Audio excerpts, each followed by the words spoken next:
say aye. To the contrary, no. The ayes have it. Call on government orders of the day, numbers 3 to 7. Reserve Bank of New Zealand Monetary Policy Amendment Bill, Committee Stage continued. Conservation Infringement System Bill, Committee Stage. Earthquake Commission Amendment Bill, Committee Stage. Crown Minerals Amendment Bill, Committee Stage. Coroner's Access to Body of Dead Person Amendment Bill, Committee Stage. I declare the House in committee for consideration of these bills. Mr Chairman. Speaker.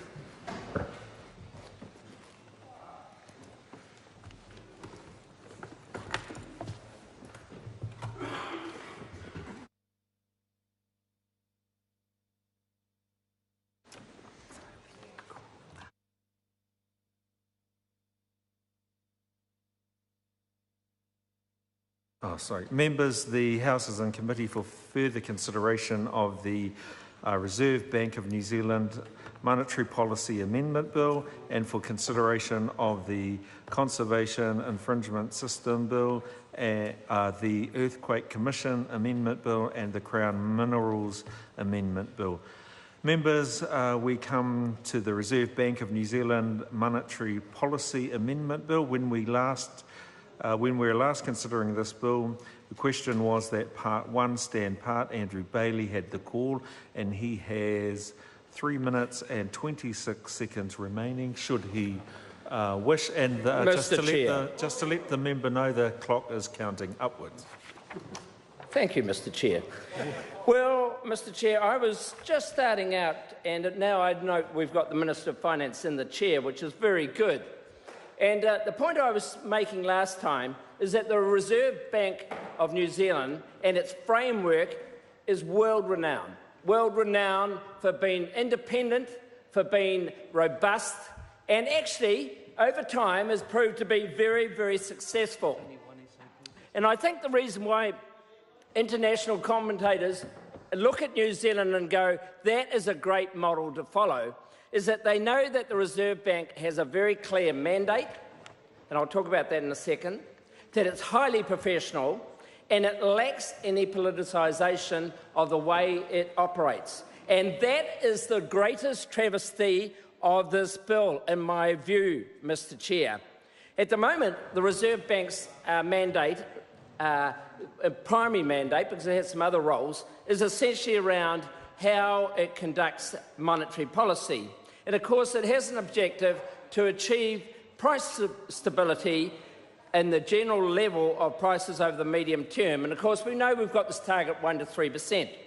And what this bill does is introduces a second target, namely that the bank is now required to also have consideration of the maximum sustainable employment of New Zealand.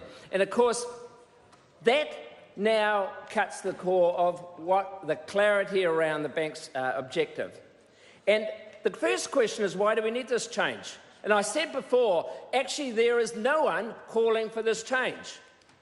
There is no one internationally calling for this change, and until we had the new Minister of Finance take over this role last year, we had no one baying for the change except for perhaps Treasury. The Reserve Bank, in my view, doesn't want this change, and there is no real reason why we need to have this change.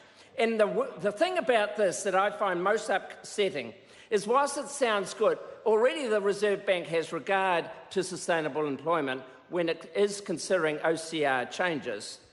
And the issue is, during times of recession, when the government starts to get into problems, that the government wants to see certain financial outcomes or monetary outcomes from the Reserve Bank.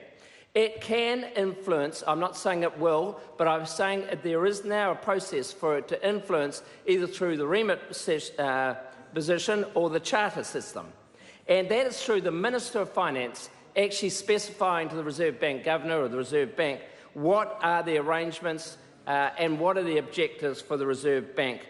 And so when we have long periods of recession, how do we know that the Minister is going to start writing out changes and trying to put more emphasis on one outcome, such as reducing unemployment levels, as opposed to maintaining price stability? And I think that is one of the crucial parts of this bill that I find most offensive, Mr Chair. And I think the other thing about this, the Reserve Bank has absolutely no influence over unemployment rates. I call the Honourable Amy Adams. Thank you, Mr Chair. Mr Chair, I want to follow on from my colleague Andrew Bailey and pick up some of the same